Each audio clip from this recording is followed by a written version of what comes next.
naendelea na stori zangu.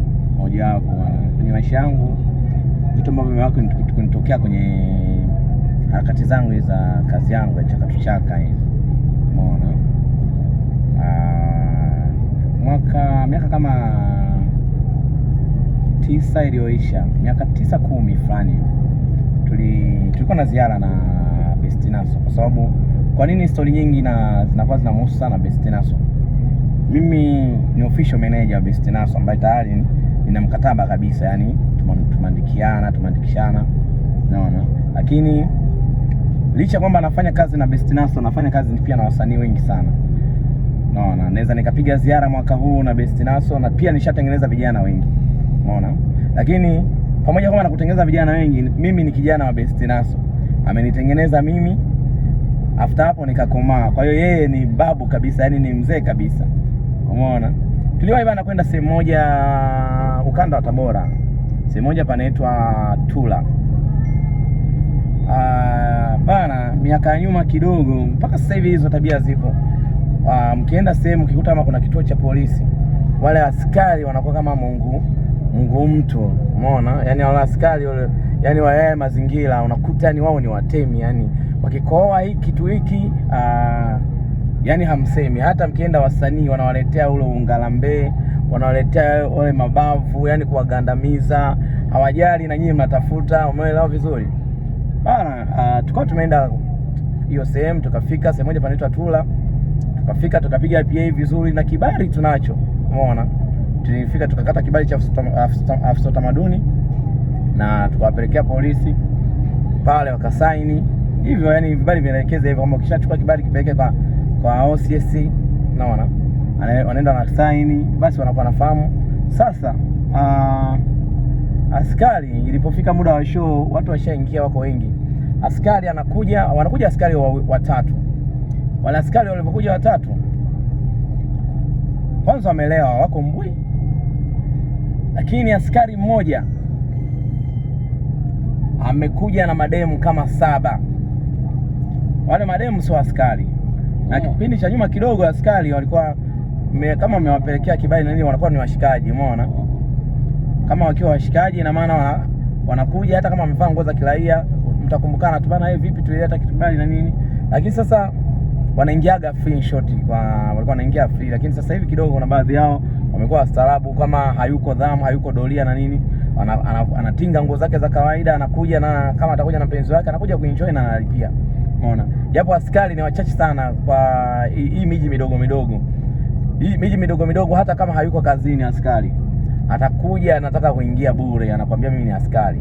Na ukimkatalia atawashtua wenzake, watakuja wafanye fujo pale, yani watakuja wakuletee vigezo, kwanza sheria ya nchi mwisho saa 6 nini na nini. Hivyo vitu vipo, tunakutana navyo sana, tena sana, asilimia kubwa. Kwanza hata wasanii wenyewe muda mwingine waga hawafahamu changamoto tunazokutana nazo sisi watu ambao tunakuwa tupo getini, au mameneja au mapromota, umeona bana. Sasa yule askari kaja na mademu 6-7. Wale mademu sio askari, ni mademu zao, wanataka waingie bure. Alafu yule askari mmoja anasema wasipoingia bure mnafunga sasa hivi. Miaka hiyo bana, mimi pia nilikuwa bado niko young kidogo, yani miaka 10 iliyoisha, nilikuwa bado kidogo. Ukitoa kwenye age ya sasa hivi ukirudisha miaka 10 nyuma, ina maana kidogo haikuwa nilikuwa bado na mimi nimechangamka, unaona. Tofauti na sasa hivi kidogo tunatumia busara, unaona. Alafu nilikuwa napiga vitu, unaona. Enzi hizo ni hivyo, yani sasa hivi nimebakiza tu jina la ukangasumu, lakini sina udiana, sina utoto kama kwa kipindi cha nyuma, umeona.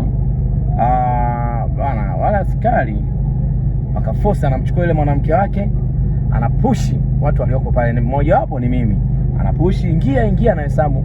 Sasa mimi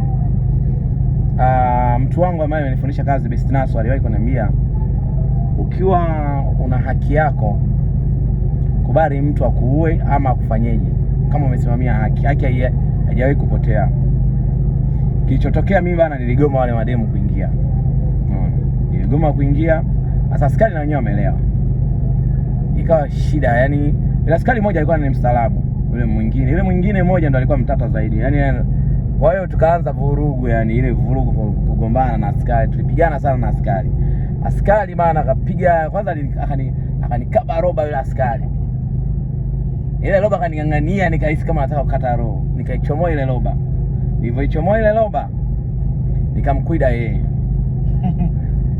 Nilipomkwida yeye, nikaanza kusikia anaita wenzake. Basi askari akakimbilia kwenye korodani. Umeona bana? Akakimbilia kwenye korodani. Askari kaning'ang'ania korodani zangu, nikahisi kama nakata roho. Nikajiuliza, hasa Mungu akanipa tu ujasiri kama fanya kitu fulani. Ile askari bana nikampiga kifuti. Maana siamini, na mimi nilikuwa nimempiga robali ile. Naona nikampiga ile kifuti. Akalegea kidogo, afu nikampa tena kifuti cha nandi cha goti. Akaachia yule askari, akarudi tena askari amelewa. Yaani sasa imekuwa vita, wale askari wengine sasa na wenyewe wanaangalia, alafu wanaambizana, wanaitana sasa, wengine wanaitana. Umeona? Ina maana hii swala la show limeharibika, yani shoti askari wale maharibu show. Wananchi tena waingii, wananchi wanashangaa kwamba meneja linapigana na askari. Askari bana yule kwa sababu alikuwa amelewa bana. Sijui mafunzo yake alipeleka wapi hiyo siku. Nilimshona askari. Kuna alama hii hapa. Alining'ata hapa. Yule askari. Kang'ata askari. Kang'ata. Sijakaa sawa. Nikachomoa ile tena, akaning'ata tena hapa. Mpaka leo alama za askari inazo. Hii hapa na hii hapa zote alining'ata. Yaani kung'ata kweli, akatoka na nyama kabisa ile askari. Na mimi ni pamoja kung'ata, nilimshona nikampiga zile za chini, yani umeona bana. Nilimpiga sana askari. Mwisho wa siku la askari alitoka nduki ambao sijawahi kuona. Sasa kumbe wakati wanapigana tayari msanii mwenyewe tayari kashafika eneo la tukio. Anaona sasa kila kitu. Umeona? Mimi wakaniita Jailavu. Sasa nilipomaliza tukio nimetapakaa damu mwili mzima, askari kakimbia nduki ambazo sasa ile wananchi wakawa wanapiga mayo. Ameshatutesa sana, amekutana kiboko wake. Sasa kichwa kikamvimba, yani naona kama nimekomesha, yani mwamba, yani askari mwamba. Bana askari wakawa wamekuja kama utitili sasa baadaye. Alipokuja kama utitili, msanii akajitokeza na yeye. Kumbe msanii pamoja kwamba ni usiku, lakini pale kulikuwa na mwanga na nini. Umeona? Msanii naye ananisaidia, anashuti. Unaona? Anashuti yale matukio. Alikuwa na simu zake, masimu ya zamani alikuja makubwa, wanaita zima nini? Blackberry. Blackberry mimi ndo nilikuwa namiliki Blackberry. Unaona, enzi hizo, yani kitambo kuna wasanii wengine walikuwa ni mastaa, lakini walikuwa hawana. Umeona? Ila mimi nilikuwa na Blackberry, yani nilikuwa na manager msanii ambaye anaumiza sana mitaani. Umeona? Yeye alikuwa na simu kubwa nini, kwa sasa hivi anaita tablet. Umeona?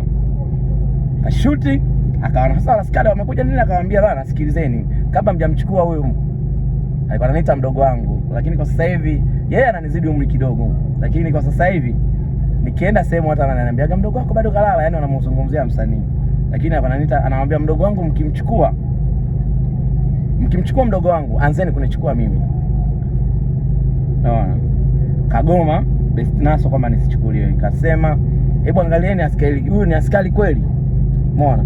Sasa askari wanaona ile clip kule, wakapagawa, wakaona mwenzao anavyotabika, paka anang'ata, paka anashika korodani, yani alitaka kuzinyofoa. Umeona bana?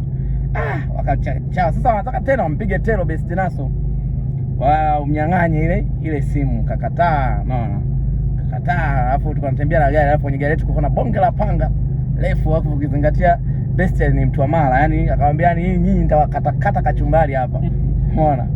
Bana askari wakajitutumua, akaenda kulichomoa ile panga, wakatoka nduki wale askari wote. Sasa na sisi tukaona hapa sio pa kukaa. Naona sio pa kufanya, pa kukaa. Usiku huo tuliwasha gari, tukaondoka eneo la tukio. Tumefika eneo la tukio, kesho yake tumemaliza kupiga PA, mara gari inakuja Nissan fulani hivi. Siji ni pick up zile, lakini kama andiko Nissan. Naona double cabin zile. Kesho yake mlirudia tena. Tulienda eneo lingine la tukio. Kwa hiyo double cabin ile, yani wakawa wamekuja, wametufuata kwa oda maalum kama tumefanya fujo, tumepiga askari na nini. Umeona? Sasa walivyotufuata, mwenye show hapo sasa, tulitoka Tula tukaelekea Sikonge. Mwenye show, mwenye ukumbi wa ile wa pale Sikonge alikuwa ni mbunge. Kwa hiyo kuna kaustaarabu kidogo kakuja kutukamata. Umeona? Alikuwa ni mbunge pale. Kwa hiyo ustaarabu kidogo kilitumika. Sasa kile kiustaarabu kilifanya kiibue mambo mengi sasa.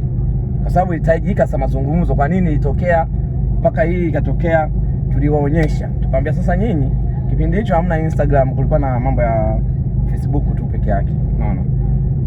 Tukaanza kuwatisha sasa tunaenda kusambaza hii na nini na nini. Alafu tayari wameshagundua pale ni kwa mheshimiwa. Kwa hiyo kidogo kwa ustaarabu, mwisho wa siku wakaanza kuitana wao. Na Best akamwambia mimi naenda kushtaki na wapeleka mahakamani kwa sababu hiyo siku mimi sikufanya show. Hiyo siku mimi sijafanya show, ameniharibia. Na huyu ambao amemfanyia fujo alikuwa amekaa getini na alikuwa ameshakusanya hela za watu. Umeona? Kwa hiyo mimi nawapeleka mahakamani. Yaani hapa nakuja kumalizia show tu ya mheshimiwa mbunge. Unaona? Then nifanyaje? Nikashtaki. Umeona? Basi wenyewe wakaanza tena kutu please na nini. Umeona? Mwisho siku ili kutupoza kwa miaka hiyo 10 sasa iliyoisha, wakawa wametutoa kama laki sita ilikuwa ni hela nyingi sana kwa kipindi hicho, kwa sababu kipindi hicho kiingilio ilikuwa ni 3000. Umeona? Kwa hiyo wakawa wametupoza kama laki sita hivi na ushe. Unaona? Kwa hiyo issue iko imenyamaza. Kwa hiyo ni tukio pia moja matukio ambayo sitayasahau mpaka leo, yana alama na mimi kwenye mwili wangu. Nina meno ya afande aling'ata, afande alishika korodani. Na hisi sasa hivi singekuwa na watoto, angeongeza tu makini zaidi kung'ang'ania, aidha nisingekuwa na familia na watoto. Hivyo nitakuwa naendelea kuwaletea matukio mengi tu, yani mengi na story nyingi, kwa sababu mimi nimekulia kwenye mazingira haya ya chaka. Unaona? Nishaye kumaliza miaka 3 bila kurudi nyumbani, na hata Best mwenyewe alishaye kumaliza miaka hiyo 3 bila kurudi kwake. Yaani leo tuko mkoa fulani, mwaka unakata, unafuata mwaka mwingine, kusini sijui wapi, kote kule. Umeona? Kwa hiyo na matukio kibao sana.